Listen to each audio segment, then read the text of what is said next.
Yes. All right. Well, welcome to the show. This is called Dope Nostalgia. We are based out of Canada, where I'm really excited because you're going to be touring all across Canada this summer.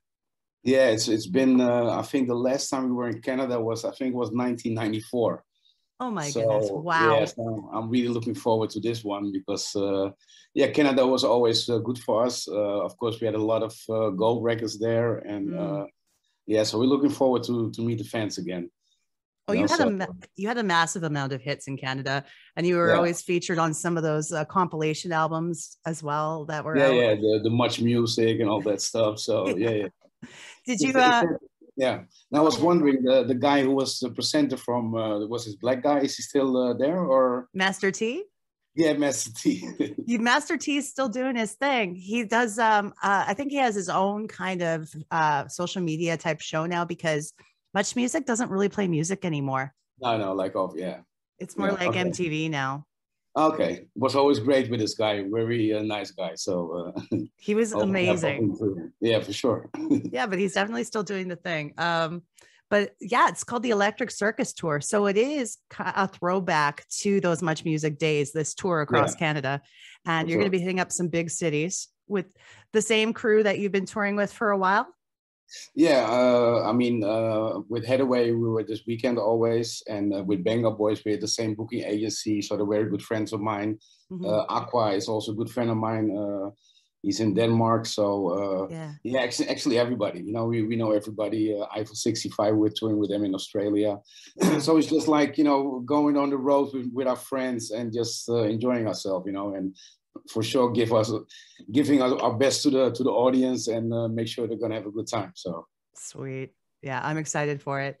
And once those big hits happened for you, Canada, worldwide, what opportunities did that provide you internationally?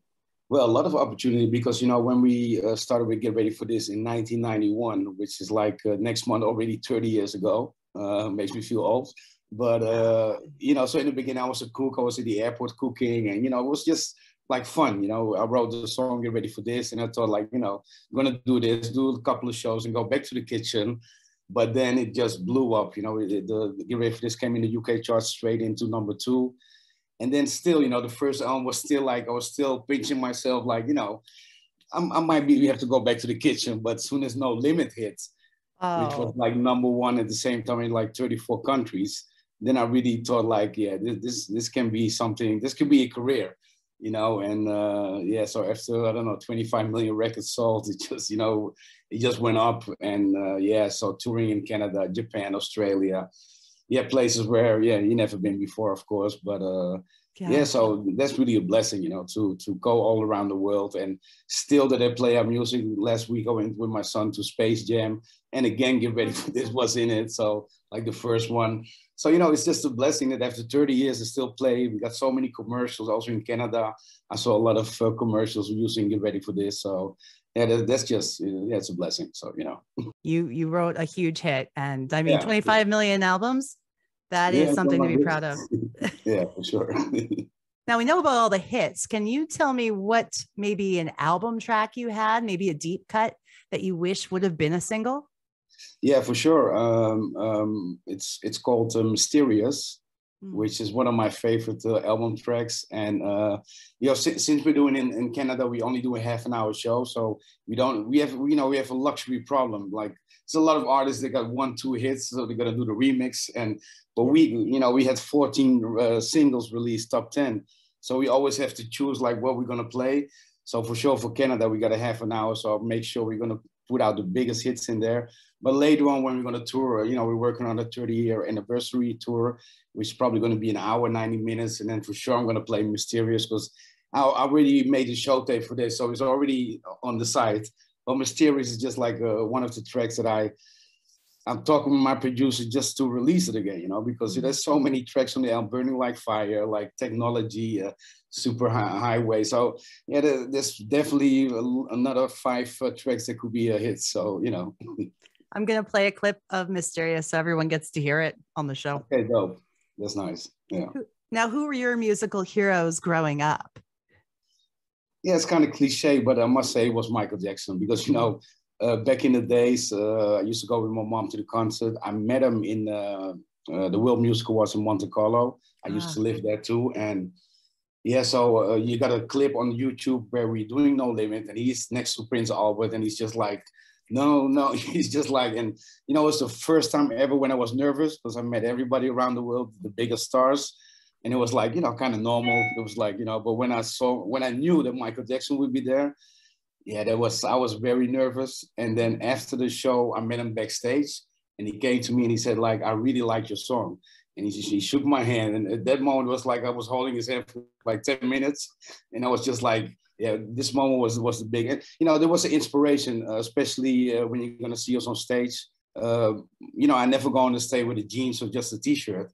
It's got to be leather, it's got to be bling bling. So, and that's what I learned from Michael Jackson. You know, when we do a show, I really want to give a show and, you know, and bring all the bling bling, the glitters, and like Michael Jackson did it back in the days. And what I see, that Usher is also one of my you know, artists that's coming close to Michael Jackson and Chris Brown. You know, he's in Vegas now, Usher. And I see the outfits, so I got some inspiration for that. So I'm working on the next outfits already, you know. So oh, it's so exciting to do the fashion, isn't it? Like, oh, for sure. Yeah.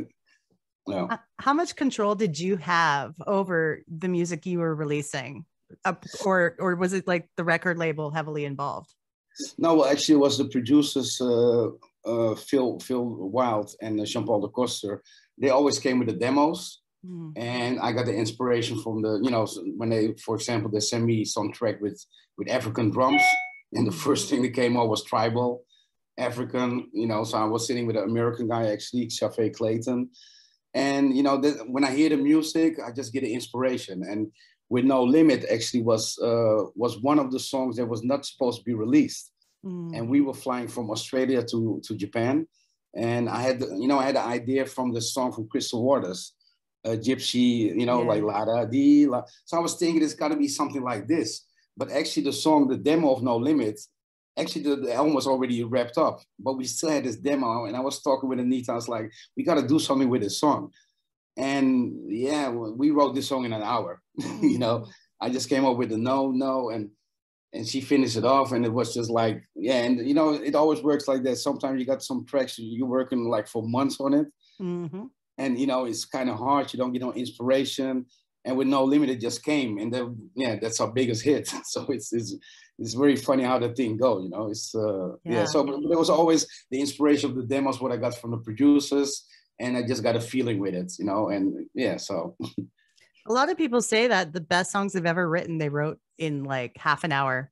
Yeah, for sure. Yeah. It can happen.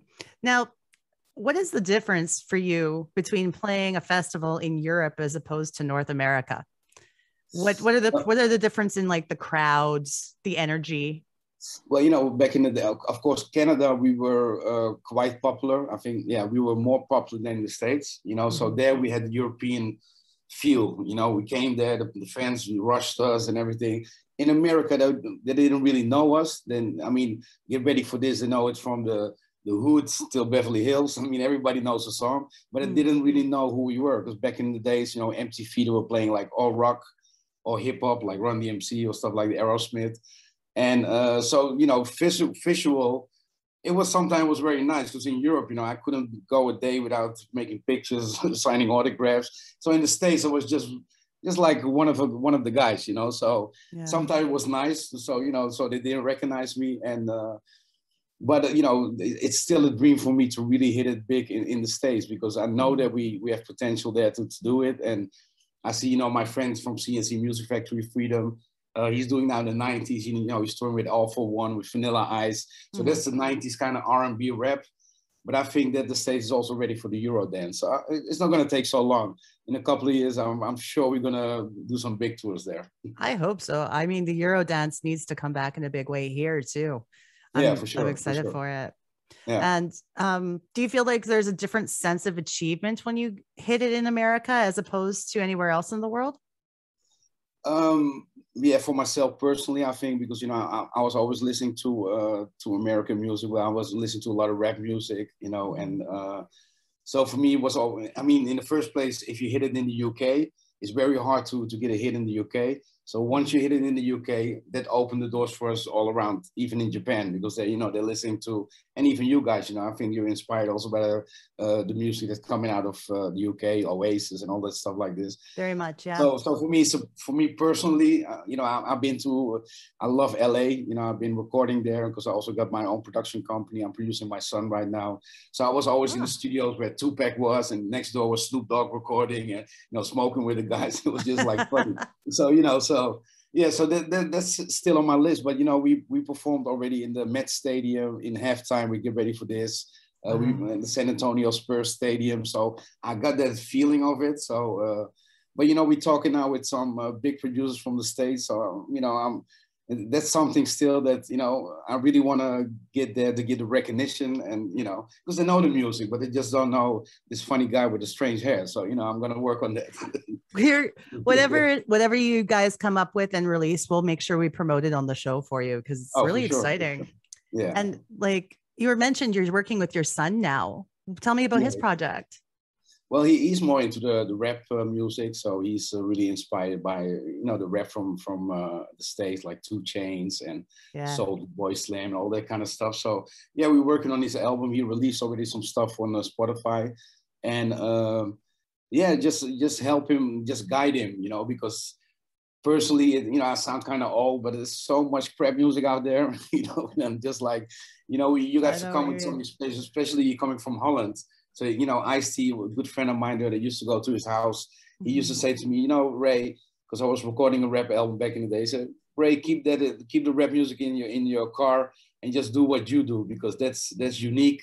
And, you know, that's something that the people in the States, you know, you're further with that than the people in the States. So, you know, don't try to sell the scent to the Arabians, because they got too much scent. So, you know, keep with your own thing and focus on your own thing, what you're doing. So, yeah. Wow.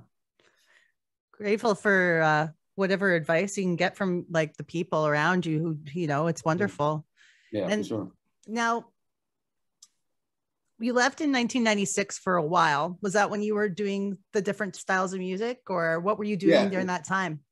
Yeah. I'm a record label there back then, and I released some records. There was some hits in between. It was like dance music, TOF Funk It Up.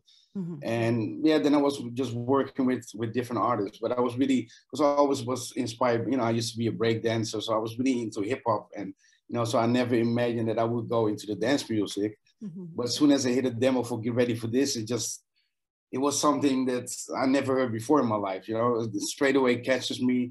And I said to the producer, you know, if you ever need a rap for it, just let me know. I never wrote any song. So I wrote a rap, and while I was writing the rap, I heard the chorus, you know, so I wrote a chorus. I said, yeah, I think a female should sing it, you know. So, oh, do you know any singers? And I knew Anita from back in the days in the club scene, and I know she was singing. I was kind of in love with her. So I saw her and I said, hey, you know, I got this demo, and I wrote a chorus. Would you like to sing it? Yeah, yeah, that's dope. Let's do it. And yeah, she recorded it. And that time already Get Ready for This was released instrumental in the UK. So it just, and so it had to be like this, because, you know, I always say, like, it was like God was holding my pen to write it, because, you know, he never asked for a female singer.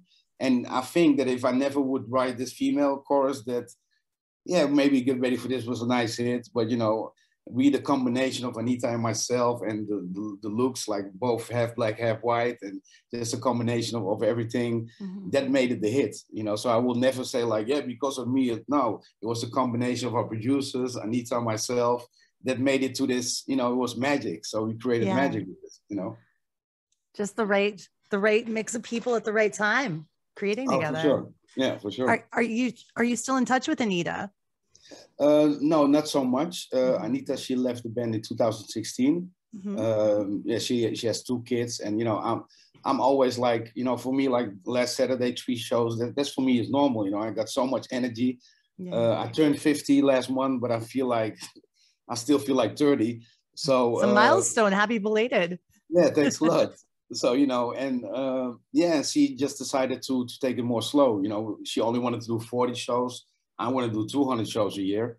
So, you know, I got a great singer now. And of course, in the beginning was strange, because especially the real fans, of course, they're fans from Anita and from me. So, you know, but I got such a great singer that, yeah, as soon as the people saw her and see her perform, it was just like, you know, they were like, okay, it's not Anita, but, you know, they still got it. So, you know, we take Kim. it. Yeah. Yeah, she's a great singer. So she brought a new energy to the group too, like. Yeah. I think vocally, you know, she's more like an R&B singer normally, but I mean, she is really, you know, you know, I don't want to brag and boast about myself, but she's the best singer around in the 90s now, you know, because vocally she's very good. We do everything live, and yeah, so that's really a blessing to have.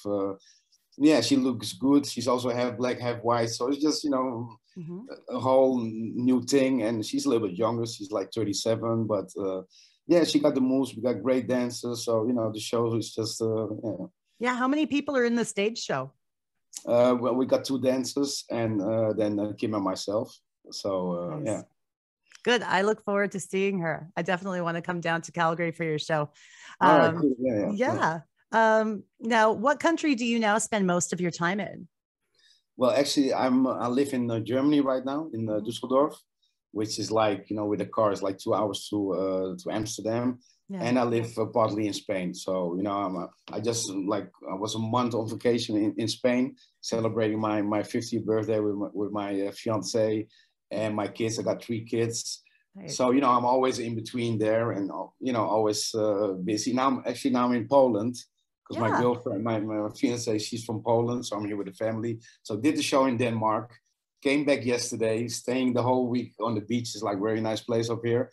Yeah. And then Friday go back to Denmark to do 2 more shows, and then go back to Düsseldorf. And the week after, we got 2 more shows in Denmark. Shame is that we had so many shows in Holland, but they all canceled because the government only allows us to have 750 people. So yeah, it's not worth it, because all the shows we're playing like 10,000, 15,000 people. So so those shows are all canceled. So yeah, so the next big thing will coming to you guys. Yeah, which I've been praying for this to come back to Canada, because I had such a good vibe there, and the people are so nice. And for me, it's always they're the better Americans, you know. So. Well, thank you, and we're very polite too. Yeah, for you. So. No, I mean, I understand you can't do a show that's a huge festival for 750 people. It's just not worth it. It's not worth it. No. But I mean, these are the changes that I know that are being made every day, and it makes music difficult. What did you do during that last year, creatively? Well, I was well, actually, I'm working on a couple of things, music-wise too, and some projects. And yeah, for the rest, I was just chilling with the kids. My younger son is 8, my daughter, she's 16. So, you know, they were happy, because, you know, normally I'm always away for the weekend, because normally really every weekend we got shows. So, you know, just time for other things in life. But, you know, the last couple of months, it was just like, oh, I need to get back on stage, you know. So, I mean, that's what I live for. That's really my passion, you know, after 30 years. And yes, I still love it. So, you know, we're definitely going to continue for a couple of years. And then on the end, I will open my beach club in Spain, because I'm a cook. So, you know, I got many inspiration, creative things in my head. So I really want to have a nice beach club, put some nice DJs, and, you know, and invite artists to perform there. So yeah, that will be the end goal. I mean, with you having kids of your own, what do you feel the youth of today can learn from the music of the 90s, the Eurodance, the electronic music of that time, which seems quite different from today's electronic music? Yeah, no, for sure. I mean, I think that the music back in the days, you know, it's just, you know, of course, you got many DJs like, you know, from Holland, also Chesto, Martin Garrix, you know, they got big hits, but I don't think that in 25 years, they would remember any of them songs, with all respect to them, because they're all friends of mine. And, you know, they even say it too, because Armin van Buuren, he said, Ray, if it wasn't for you, I mean, I never started the dance music. I hear it every day. I hear it from those kind of guys. Wow. The music, you know, it was, and the motivation that we had was just like, you know, I was never in it for the money. I never wanted to have, you know, buy a Rolex or a big Mercedes. I got all that shit now, but, you know, it's not like, it's not like there was not the motivation. And, you know, and I think that's why, like, Hathaway, What is Love is evergreen. You know, we went in the studio and we just did what we felt. And that's what I see for my son. You know, he already in his mind is living in LA with a Bentley and, you know, the bling bling on. But I said, that cannot be the motivation. You got to come from the heart. Like the people from Motown back in the days, most of them, they end up with no money or anything, but at least they were doing it from the heart. And I think that should be the motivation for the youth now. Just do what your heart gives you, and don't try to, I have to make a hit, I need to be famous. Because I never wanted to be famous. I never wanted to be, of course you want to do well, you know, but I always wanted to have my own restaurant. So you need money for this. But it was not like materialistic things. So, you know, just stay close to yourself and, you know, just do what you feel. Like No Limit was just like, it was not even planned. And then it just came to us, and yeah, the biggest hit ever. So I think you need to stay close to yourself and, you know, do what you feel, and don't try to be a star, because, you know, stars are born, but, you know, you cannot, if it's there, it's there, and it's given to you, and you must take it and just, you know, run with it. Amen. I agree. Amen. What's a concert that you went to in your life that influenced you, changed your life? You'll never forget that day. Well, of course, Michael Jackson, we already talked about. Yeah. But in '87, there was a big tour from Def Jam. It was Public Enemy. It was Eric B. and Rakim, L, Cool J. And that really, you know, wow. '87, I was like 16 years old. And I went to that concert, and then I really got into this kind of music, you know, hip hop, and yeah, dancing on the street with the white gloves, with the ghetto blaster, and nice. You know, so yeah, that was really inspiration. And even afterwards, I brought some artists to Holland, Main Source. I brought them to Holland. I promoted Eric B. and Rakim and a couple of other hip hop cats, and yeah, so it was just funny, you know. Then I was a promoter, and I was really young. That was even before Too Unlimited. And, you know, then I was sitting there with Eric B. and Rakim, like, you know, and he said, yeah, I want the yellow towels. And the other side, yeah, I want green towels. And I was a kid. I was like, my man, don't make it too difficult for me. You know, I got some weed for you. I got the weed for you. I got the whatever you want. You got the Hennessy, whatever you want. But, you know, and they were looking at me like, this guy he is rude. I said, yeah, my man, there's white towels. I don't have green. You want red? Come on, man. Don't make it too difficult. Don't put up with that shit. And after that, it was so sweet. You know, I promoted Loonies. I got 500. I brought them too. I had That's a Vex in my studio. So, you know, yeah. So, yeah. Wow. What's the most scandalous story you can tell from back in the day?